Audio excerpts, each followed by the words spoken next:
Welcome to a Teach for the Seventh Continent. And I'm going to start things out. I've actually got some stuff on the table that I kind of wanted to show you. And a lot of this is just to show you what you don't really need. To kind of dispel the need for these things if you didn't go all in and get all this stuff. So first up, we've got this. It's a map book, and you see I've written on it in my serial killer type handwriting. And you can use this to kind of, because as you're playing this game, you're going to be building out a geography, and the geography is going to be consistent. So you can kind of like start to map this and then note like what is where, and that will be consistent from game to game. The problem is it's a big landmass, and this, any page of this only covers a small part of it. So like as you're going to have to like wrap around to other pages, and it becomes difficult to kind of track and use unless you have a very good system, or I guess you could try to cut pages out and make some huge map. But if you do that, that's going to get pretty unwieldy, and then there's going to be all the back pages that you're not using. So this exists, but whether or not it's a beneficial to you is kind of up to you. Also in the base game, you're going to get this card right here, which is called the Satchel Journal card. And this is an important card. We're going to get more, move on to this in a moment, because it's going to tell you kind of like hand limits and what you can hold for all the different types of cards. And I definitely want to go over this. But if you only have the base game, you may just get this. If you got this nice little leatherbound thing, then you can slide this into one of the slots in the journal, and you'll be able to use all of these other plastic pages when you're on an adventure to kind of put cards in here that you would be keeping in your satchel and journal. Now, if you don't have this, it's no big deal. All you do is you just have this card, and then you just stack any cards kind of on top of it, or put near it that you would be using. So all you really need is that one card. Another thing that's kind of neat, if you went all in, you get this little bag with these bone dice. And as you can see, these bone dice, they have little, notches out of them. But they're not very well designed in terms of like all the sides being equal. So you wouldn't want to roll dice with these. But these dice are never used to roll. You're just going to use them as counters. So over the course of playing, you're going to get item cards like this, and you can see it has a little 4 on it right here. That's the number of uses. So if you ever built this, you would take one of your dice, you'd put it on here on the 4 side, and you just put it on that like that. And then each time you used it, you just, lower the counter 1. So the bone dice are really pretty cool, and they look really nice, and like they're kind of thematic, but they're not very important. Like any dice would work. You don't really need these bone dice. Okay, what else do you not need? Well, you don't need this. This is kind of a fun little standee where you can use it for a discard pile. And as you discard cards, you're going to stack them up on this discard pile. This obviously needs to be constructed.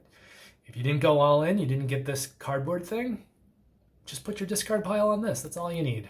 Whoops. All you need is that discard pile card. You will also have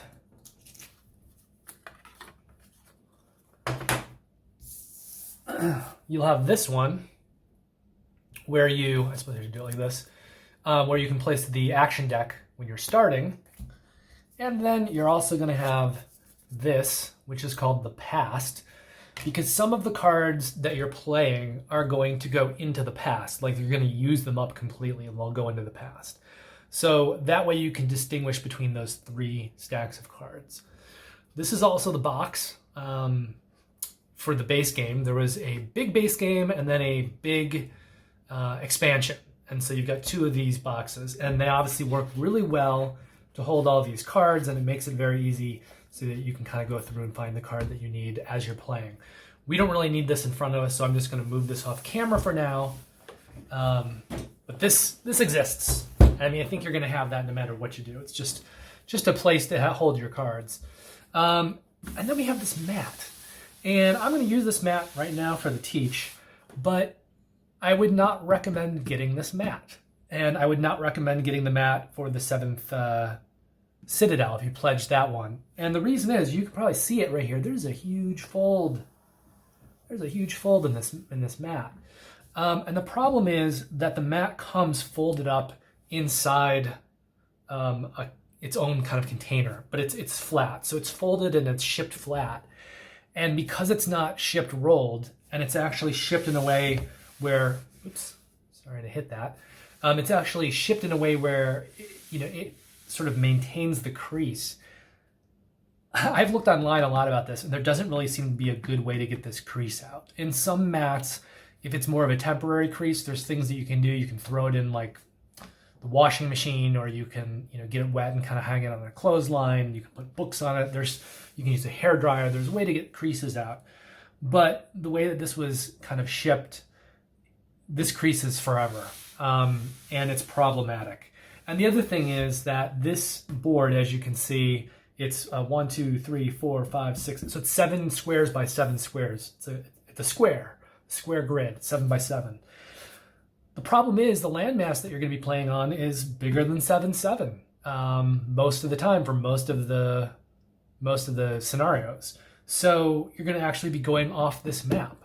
So this map then becomes fairly useless. So I think that my solution is I have a pledge coming for Cloudspire, and that has a giant map that comes with it that's sort of nondescript. Like, I don't think it has hexes or anything. It's just a background. So I probably will end up using that one for 7th Continent because thematically it sort of works. It's similar. It's sort of an outdoor setting, and it's pretty, and it's much bigger. So I'll probably just end up using that map when it arrives. But for now, we're going to use this. And then lastly, there are these player boards, which are pretty. You can see on over here, there are all the actions in the game, which is just a ridiculous number of actions. These actions will appear on cards and things. It doesn't really matter what an action is, though, because you're going to resolve all actions the same way. So thematically, you might want to know what they are. And as you play the game, you'll probably be looking at this, and you'll get to know, like, oh, so this means open things, or this means climb. But you don't need to know it for sake of the gameplay. So there is a lot of iconography. It could be intimidating at first, but it doesn't need to be. It's all handled the same way. And I'm going to be going over that in this teach. They also, there's a lot of other stuff on here like action consequences. And then on the flip side, it kind of tells you how you take your actions. So, you have 4 of these in a box. You have enough for everyone playing, and these are pretty good. But it also looks, it looks kind of dense, right? You're not going to sit there and read this during the game unless you don't know what's happening. But you don't want to be trying to make sense of this. You want to know this ahead of time. But everything's there to jog your memory, and there's this huge list of actions. Okay, so you're also going to have these little miniatures. In some versions of the game, you don't have the miniatures. You just have standees. No biggie. If you just have the standees, use standees. There's also these little fire minis. It's pretty cool. Let's see, we're trying to get it on camera. I'm failing. There we go. Okay, that's a little fire mini. It's pretty cool.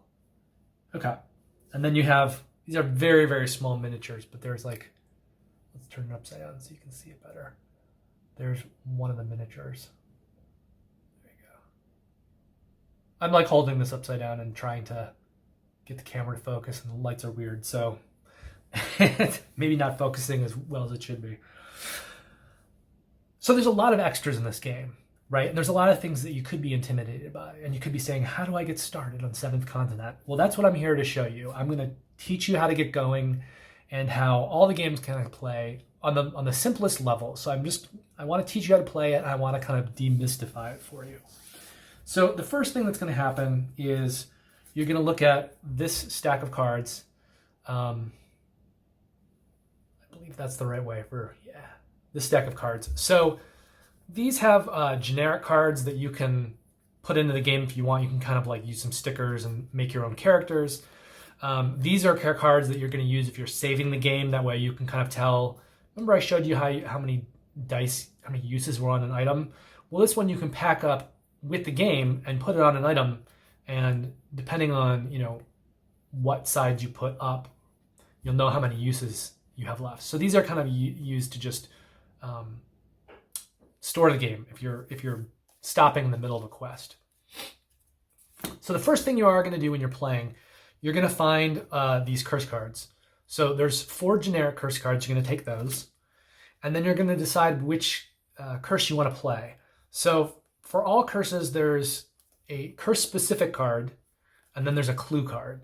So for instance, if we were going to play the Crystal's Song, we would take the curse card, we'd put it in with these other 4 generic curse cards, and then we'd take this clue card, which has information about how the game starts and about what we're trying to do and our motivation. You're going to take this and you're going to put it in your satchel that we talked about earlier. So it could be that leather-bound book. It could just be this card. So you're going to put this over here. That'll give you a start. That'll tell you kind of where to start. And then you're going to take these curses. Now, these curses are bad. You generally don't want these to show up, or they do bad things. So then you're going to find characters that you're playing with. And I have a bunch of characters here. For the sake of quickly teaching you, we're just going to take the very first one, Victor von Frankenstein. So you're going to take Victor Frankenstein. There's no von. You're going to take his card, and you're going to put this over here. Let's put it here. That's going to be my character card. And then every character has 5 of these character-specific cards.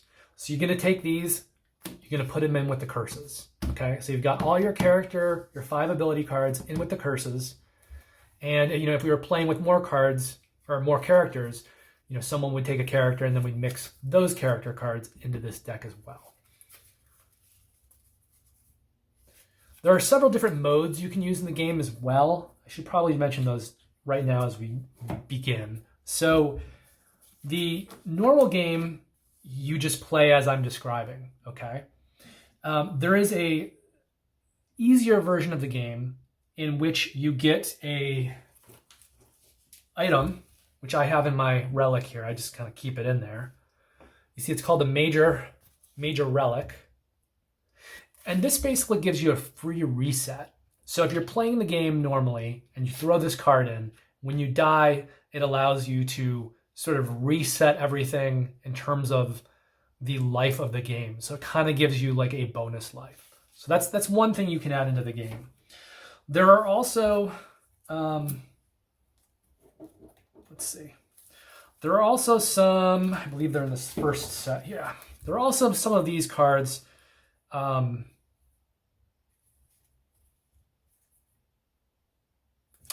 These cards, which make things a little easy for you. They allow you to pay less when you're taking an action.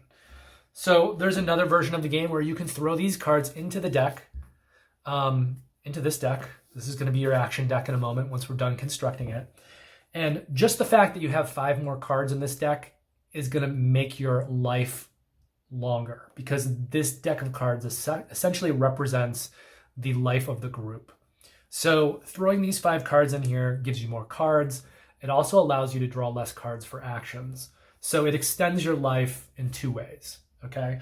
So you could play with just these cards. You could play with these cards and that other card that gives you the free reset. There is also a trader version of the game, which allows you to throw some trader cards into the deck. And that makes it a little more semi-cooperative because it adds a trader element to the game. So, players could do things to screw with other players. Now, those cards were in the big expansion, the what goes up must come down. So if you only have like the base game, you may not have that. But that'll make things a little harder. And also in that, that sequel expansion, what comes up must go down. They basically put in a undying mode where they gave you sort of another card. And so much like that one item card that gives you a reset, it allows you to reset many times. And I think when you do reset, each time you lose kind of an end game success card. And if you run through a bunch of those, it could be negative in the long run, but it does allow you to sort of like go through the game many, many times before you die. It's almost completely undying. So those are kind of little things that you could add into the deck to make the game harder or make it easier. But for the basic game, you're just going to put in the curse cards, the curse you're using, your character cards. If you don't want these to make these easier, don't use them. And then you have this deck of sort of generic skill cards, and this is going to be in every game. This is generally the deck. So you're going to take these, and you're going to add all these cards to it, right? And that will be your deck for the game, okay? And this is really all you need to do for setup. You create this deck, and you pick a curse, and you have a clue. And that clue is going to start you out in the game. So this deck now that I've sort of constructed and I'm shuffling together, this is going to become my action deck, okay? And I'm going to sit here, I'm going to put this, let's just keep it in view for you. So I'm going to use my little action deck here. I'm going to put my cards on there. Okay. So this is how we set up the game. Now, if I'm playing Victor Frankenstein, let's go back to this satchel card. You can see on this, depending on player count, there is a number of blue hands, a number of green hands, and a number of dice. So the number of blue hands is the number of items that you can hold in your inventory. I'm going to just move this down here so I don't have to hold it. But the number of blue hands is the number of these normal items that you can hold in your inventory. Anything with a blue hand on it. And those other cards that I was showing you, the spell cards that are specific to him, his character ability cards, they are also blue. So you can see if I am playing a one-player game, I can hold 5 of those cards in my inventory. And then there are these bonus cards that are green that you may find throughout the game. They're kind of hard to come by, but they could be condition cards. They could be kind of reward cards. They're usually fairly powerful. Anyway, you could also have up to 4 of those cards in your inventory. And then you see as you're playing with more players, 2, 3, 4, when you're playing at a 4-player count, each player can only have 2 of each. Now, these other cards, the ones with the dice on them, this is when you construct an item. So, for instance, if I pick up this item and I'm just holding it, but I haven't constructed it yet, so essentially it's in my hand, it's a blue card. The moment I construct it, it becomes one of these dice cards. See? And in a 1-player game, I'm allowed to have 4 of these dice cards. In a 4-player game, each player is allowed to have 2 of them. Now you may say to me, Brian, what are these other things underneath each dice? And that is when you combine an item. So in a 1-player game, each of my item cards could have 4 cards kind of in its row. So the initial item and then more cards that I combine with it. And I'll explain how to do this in a moment. But this is a very important part of the game, and it's a way of making your inventory items more powerful. So in a 1-player game, I can bulk up my constructed items. Each row can have 4 cards. Over here in a 4-player game, each one can only have 2 cards. So the initial card and 1 more card. So since I'm talking about it, let's go over how you construct these cards, because this is a very big part of the game. Okay, this is a very good example. Here's a bone crowbar.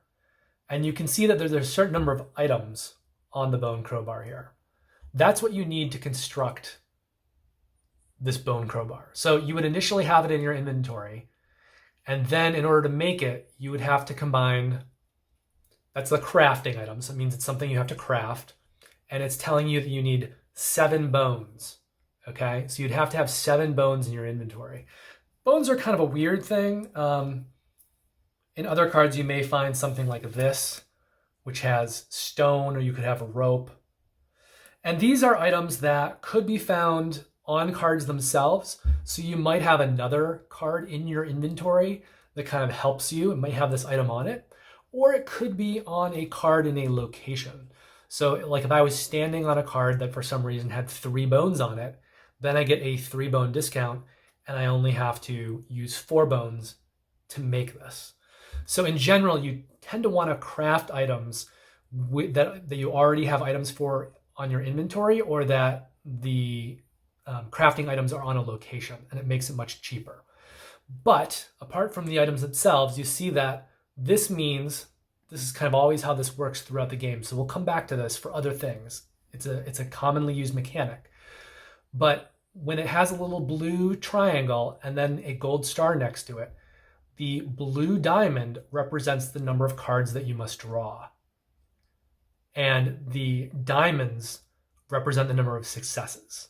So for crafting, this is often the case where it doesn't actually require any successes. It's just making you eat your action deck to deplete what is essentially kind of your life force.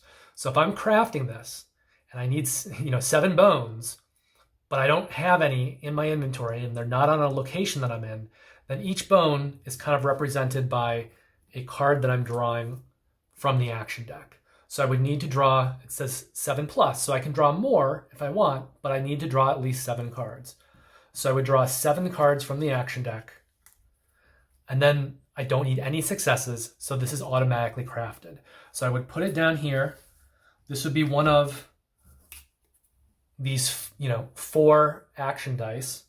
And as soon as I construct this, I'm going to take one of those dice, either the bone dice that came with the game or any die, and I'll put it on the number of pips.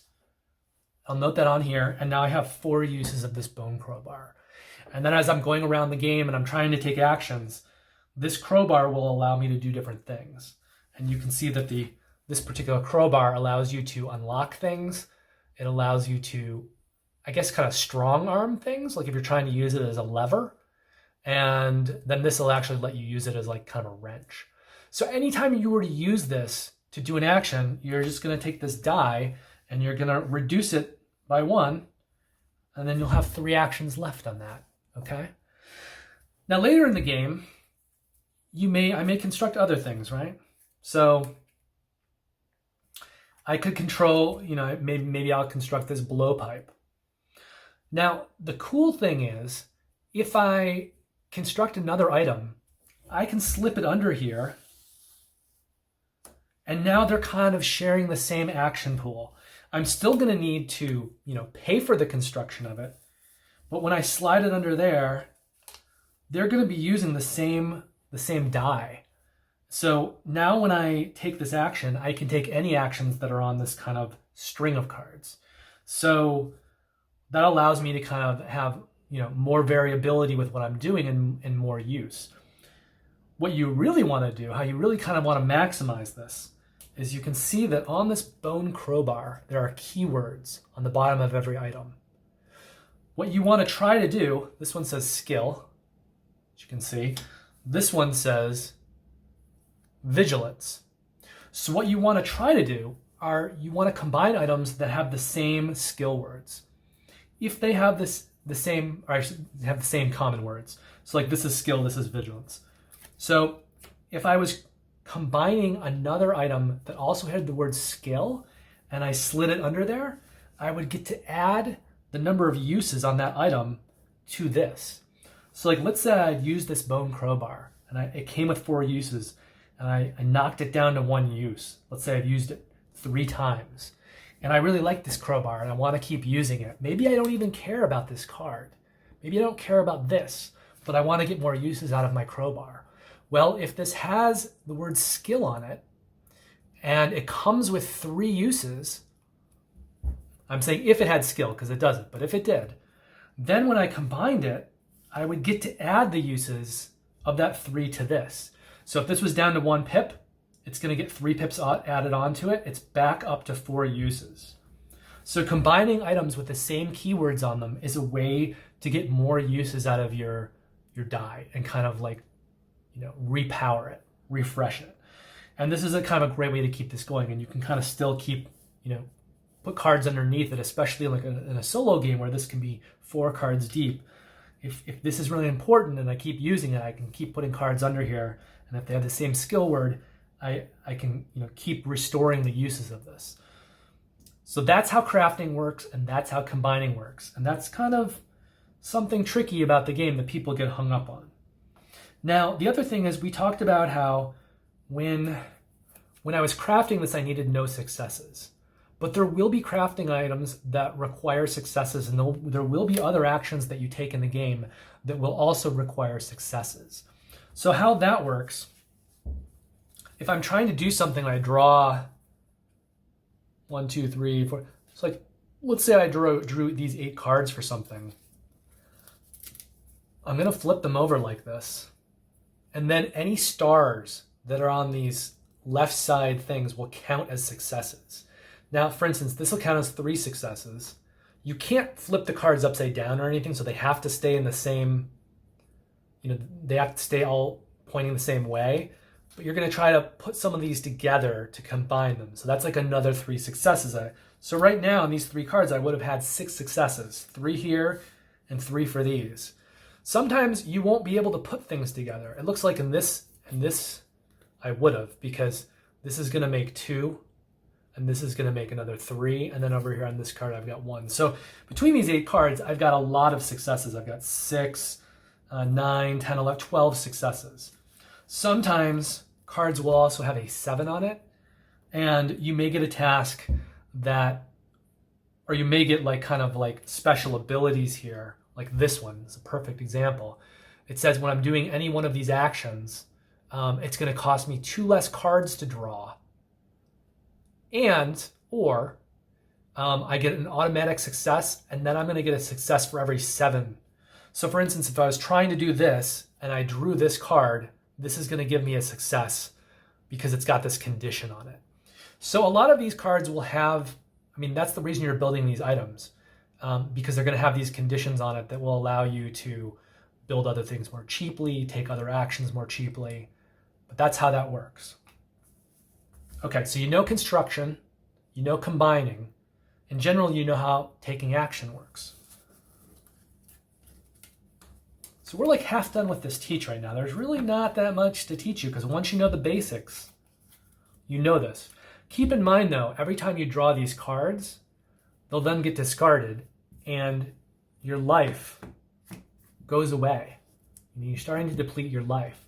So you're trying to always maintain an efficiency of action. The other thing that's going to happen when you're drawing cards like this, to do anything, whether it's moving a space, like territory, moving around, or constructing something, anytime you draw a number of cards like that, if I draw 6 cards, let's say, whatever it is, 1 card, 6 cards, 10 cards, I'm allowed to keep one of these cards, just one, in my hand, as long as I have room in my hand. So I can find something that I might want to build, or maybe I get my character ability card. So I can always take 1 card of the cards I draw to try to complete an action, and I can keep it. So for now, for instance, this one would be a blue card that would go towards my blue card hand limit. And then the remaining cards are going to go into my discard pile. So we're kind of slowly depleting this as we go. Okay. So the other part of the game is the land and the moving. And you're going to start with the clue that your curse gave you. It's the beginning. For instance, for this one, it's going to tell me begin the adventure by putting one of the following cards into play: 009, 123, or 132. So it's giving me a choice of 3 cards, and I just get to randomly choose it. So let's say I were to choose 009. I'm going to take this card, which is the 009 card. I'm going to put it out on the board. This is just how you start any game. And wherever you see these little orange arrows, you're going to place one of the cards of this type. And this is just how sort of like the terrain works, and the terrain gets revealed. So anywhere I'm placing these cards is somewhere else that land could be. So in this case, I would put 3 here, and then to start the game, we would put our little minis or our standees on there. So that's where we start the game. Now, in any action, you can always reveal this, and it's like this weird fence post kind of iconography here. And that's just a Pathfind escape. And almost all these cards work the same. Again, you have to draw 0 cards to reveal this, plus, so you can draw more if you want, and you need 0 successes. When you get into sort of like later parts of the game, these go up in terms of Roman numerals. So this is 1. This is kind of like the easy level, the easy area. This is like your starting area. But as you get into more difficult, complicated areas, I think the game goes up to like 12 or 14 of these. And at that point, it may cost more cards to draw it, and you may need certain successes. But in the beginning, you don't have to do anything. So one of the actions that you may take on your turn, you may say, I'm going to explore this card. And you say, okay, I don't have to draw any cards. Maybe I'm going to choose to draw one card though, because I can draw more. There's a plus on it. And I know that anytime I do an action, I can keep up to one card. So I might just draw one card for the hell of it, knowing that I can then just keep this in my inventory. Why not, right? And then I've automatically succeeded because it requires 0 successes. So then you turn this card over. Now, any of these cards are going to have some kind of event on it. And some of the cards will need to be evaluated immediately. Some of them you can kind of come back to and do them. Whatever happens, you're either going to do this immediately or you're going to wait until a time that you want to resolve it, and you do just that. And when you do resolve this card, whenever that is, once it's resolved, this comes off. And then you see right here, there was that orange number, but there was also a number card. So after you've resolved this card, you're going to go and you're going to grab that 10 card, that's the number here, and you'll place the 10 card. And when I place the 10 card there, I'm going to draw, new cards of these and place them wherever it tells me. Maybe it's here. So that is how exploration works, and that is how moving works. That's how exploration works. When you're moving off of any card, there's going to be a little note here. Sometimes it's walking. Sometimes if you're in a snow area, it might show snowshoes. But again, this is an intro area, so it's fairly cheap. So for this card, for us to move off of it, it shows that we need to draw at least one card, and we need 0 successes. So in that case, I have to draw one card. I could draw more, and I don't need any successes. And at that point, I can then move anywhere else that's connected by land, which, if I brought this card out here, let me just get it to make it a little easier to see. Okay, so this is the card that would go here. So I could go anywhere that's connected, so I could move my character over here. If I built land, continuing over, I could keep going as far as I wanted with that same move as long as it's connected. Sometimes there'll be cards that have little events in the cards and you kind of have to deal with the event to go past the card. And in that case, you have to stop at that card. You can't keep moving through it. But if you don't have any cards that have those events, you can kind of keep moving as long as they're connected. And as you get into other areas of the game, these are going to get more expensive like everything else. But that's how the move action works. You just draw a card, you need a certain number of successes. Once you're done, you can move your person. And then everything on here works the same way. So for instance, if I hold this card up for you, you can see that there's a search action there. There's, I think that's called a vision action. Here you're kind of like looking for stuff. There you're looking out into the horizon to see what you can see. And I mean, there's so many of these. Like on this card, there's sort of a cartography action. So you're doing some kind of like a map action. So it doesn't really matter what any of this iconography means, really. I mean, thematically, it's nice to know. And I think, kind of the more you understand, the more you get into it, the more the game comes alive. But mechanically, you don't really need to know what anything is. Everything just works the same. So for this map action, I would need to draw at least one card and get 0 successes. Again, this is the early game, so not everything is really requiring. But later on, if you're in a more difficult area, you might have a searching action that requires 5 cards and 5 successes. And in that case, you might say to yourself, gosh, 5 cards, 5 successes. I'm not sure that I'm going to hit, 1 success per card, because as you look at these cards, some of them have, 1 success. Like this card only has half a success, and then if you draw a curse card, that doesn't have any successes. So these are here just to kind of clog your deck and make it harder for you to do things. In general, when I'm walking around or I'm doing something where I don't need a success, if I have to draw cards, I love getting curse cards because, it hasn't negatively affected me. Whereas when I'm actually needing a certain number of successes for something, it might get in there and kind of jam me up. And if I have a curse card in the 5 cards I've drawn, it means I'm going to have 1 card less worth of successes.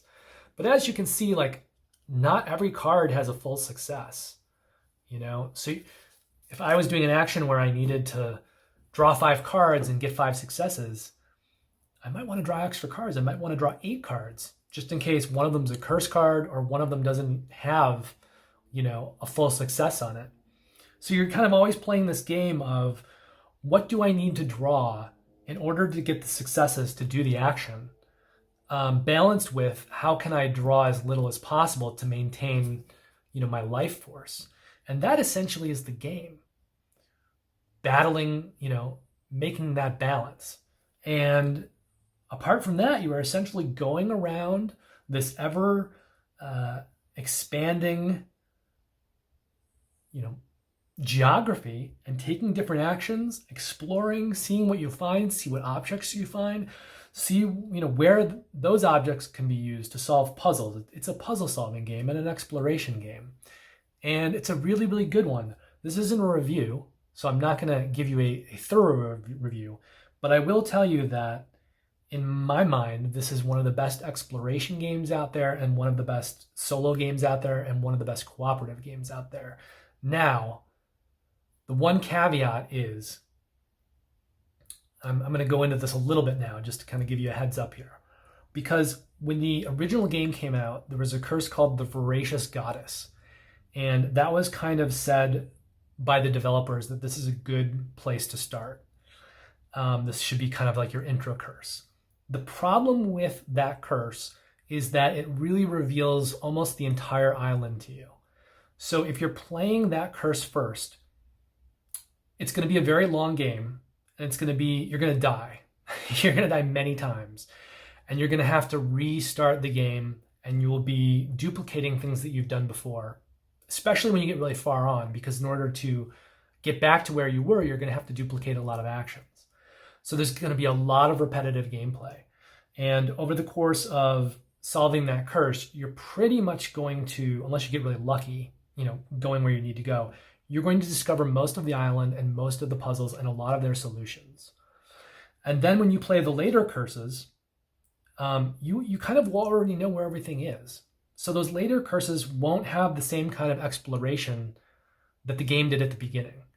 It's going to be more a case of, I now know where everything is, and I know how everything works. And so when I'm doing this curse, I'm going to know, okay, it's asking me to find this. Okay, I need to go over to this part of the island and do that thing over there with that thing I found before that I didn't quite understand at the time, but now I know this is what it's for.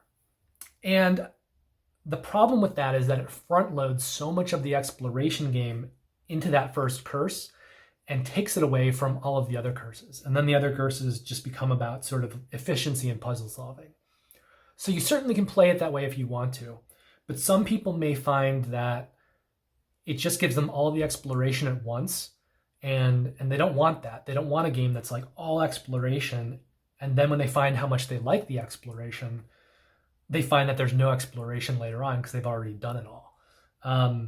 So what you could do, if you kind of want to do it, go against what the developers have said, because when they made the second big base game, the What Comes Up Must Come Down, they included a curse that they now call the introductory curse, called the Crystal Song Curse.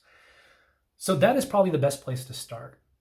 And then I would recommend not doing the Voracious Goddess curse, but just going on to the next curse in the list recommended by the developers, and just kind of play them one curse at a time. And that way you'll get more exploration mixed in throughout all of your curses. And then you can play Voracious Goddess almost at the end. And that way you'll kind of be pulling together all these parts of the island that you've seen in different curses and doing it all kind of all at once. And maybe you'll even be adding in, a couple areas you didn't explore. But that way it allows you to kind of do the exploration more evenly throughout all the curses. Now there is a final curse called Armageddon. So I think you probably do want to do that one last, but maybe you do Voracious Goddess as the curse before Armageddon. Anyway, I have shown you how to create items, how to combine items. I've shown you how you reveal parts of the map, how you move around the map by taking this movement action. I've shown you how any action, whether it's moving or any action on a card or even constructing items, all works the same way. Drawing from this deck and needing a certain number of successes. And you now know that when the deck runs dry, you lose. Unless, of course, you've decided to make the game easier by putting in that idle, which gives you a free reset, in which case, once you lose, you'll get to reset everything. And, there's other ways to make the game easier or harder by what cards you add in. Now, I should mention one last thing. You don't automatically lose when this card deck runs out. Not quite. But if your action deck is totally run out and everything has gone over onto your discard pile, so you don't have any cards left in your action deck, then what you'll do is you'll shuffle up this action deck. Every time you draw, you're going to shuffle it. And you're going to draw from this discard pile instead of from the action pile. Occasionally there are cards throughout the game that will allow you to move cards from here to here, and that's something you want to find ways to do that because it allows you to kind of extend your life. But once they've all moved over here, every time you take an action, you're going to shuffle this up and you're going to draw from the discard instead of from the action pile. And anytime you get a curse card, when you have to draw from this discard pile, if one of the cards that you draw is a curse card, wouldn't that have been cool if this was a curse card? But anytime you draw a curse card from this discard pile when you're doing an action, immediate game over. So the game doesn't end quite when you run through this. It's going to be kind of a pressure luck. But because you're shuffling this every single time, those curse cards are going to be floating all around. And so they can show themselves at any time. So it's going to be a very short period once you're drawing from here until you trigger endgame. So first of all, let me rectify this. You remember when I kind of put these cards out here because I was duplicating, what would happen when you reveal a new card. I accidentally put one. I didn't have this card out here, but I put this down, and that shouldn't actually be there because as you can see, nor would this be here. Because as you can see by this card, it only has these little ones here and here. So if you explore this and this is already out, you're obviously not going to put a new card down here. You're only going to put one of these here where the only remaining arrow points to. So just to clear that up in case there was any confusion about that. And then there are three other things that are a little more advanced level things, but I just didn't want to send you off to play the game until I went over them. So you remember here when I took my character card right there, how he has this little red hand. There's going to be things that you do that give you red hand cards in addition to the blue hand cards and the green hand cards.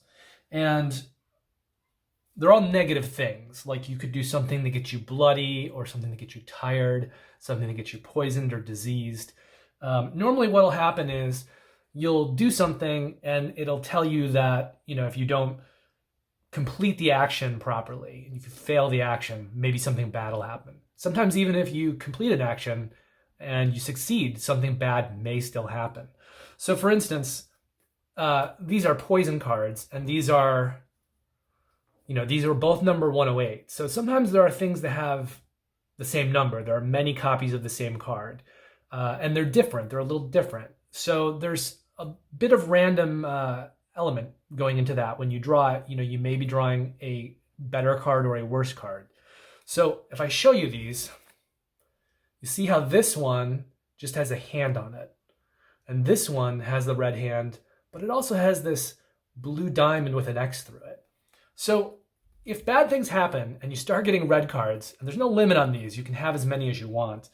But let's say I was already poisoned. So I'd taken this card into my hand, and I already have one red hand card there. Everyone starts with one. Your character just has one automatically. But then I would have another red hand card. So right now I've got two of these. So if something happened and then I drew, this poison card that has this on it, first thing I'm going to do is I'm immediately going to take it into my inventory. But also, for however many red hand cards I have, I'm going to discard those cards, that number of cards from the action deck into the discard pile. So this is just a mechanism that helps you get through this deck quicker. I mean, you don't want to do that. It's not helping you. It's hurting you. But it makes you get through this deck, makes you go through your life force faster. So when you do acquire these red cards, you want to find ways to remove these situations. And as you play the game, you'll find ways that you could do that. You might find a cure to poison. Something like being tired might be a little bit easier because you can just rest. Or if you get bloody, maybe you can wash it off somewhere. But even when you know how to remove these conditions, sometimes it requires going somewhere to do that. And that might be somewhere that you can't easily access where you are. So this is the red hand mechanism, and that's how that works. And it depletes your action deck even faster. So this is something that I felt like you should know about. Another thing is, and this kind of screwed up an early play of the game for me before I owned it when I was playing with friends. Some of these cards will have hidden numbers on them. And if you happen to find a card, like if there was a hidden number on this landscape card, all that would require, it's kind of a free action, a player just spots the number and they say, oh, I see that this card has number blah, blah, blah in it. And then typically what you would do is you would go find that card from, the whole storage of cards, and you would put that card out and it would replace this card. Now, it's not a big deal, but there are hidden numbers on some of the cards, and they will change the card. So if I replace this card, if this has a hidden number on it, and I replace it with a new card with whatever the hidden number is, oftentimes what's going to happen is some of the actions on this card may go away, or there may be more actions, but it's going to change this card in some way. And if you somehow missed that bit in the instruction manual, and it's kind of in a weird little place where you might not see it, it could prevent your progress. In fact, in the small starting island that you start out on, one of these cards does have a hidden number on it. And if you don't understand that that's a mechanic in the game and you miss it, you will not be able to get off the starting island.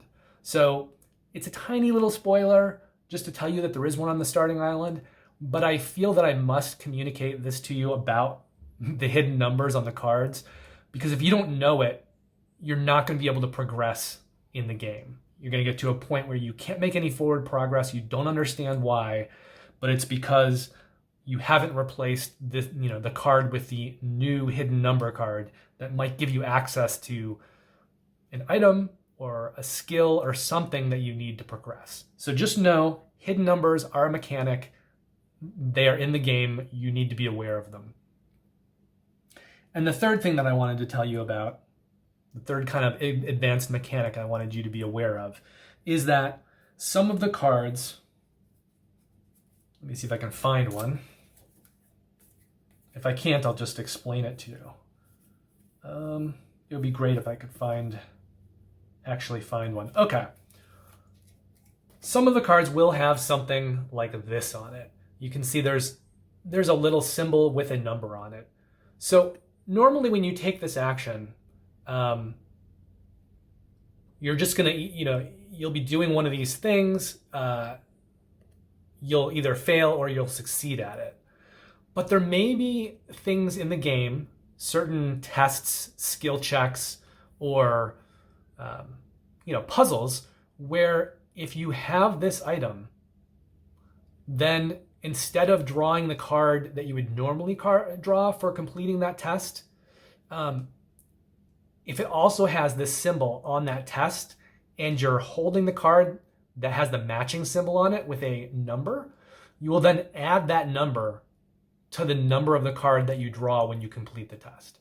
And this is something that's used in a lot of the curses where it's baked into that curse. There is an item or a scenario that you need to access.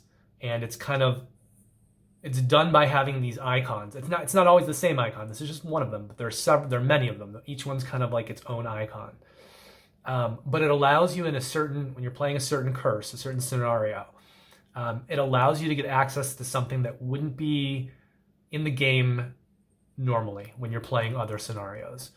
So just to be aware that these symbols do exist, and if you are doing a test and it has this symbol on it, that means that there is going to be the symbol elsewhere in the game, probably on an item, and if you solve that test using that item to help you, it will change the reward number of the card. It will change the actual card that you receive when you finish it.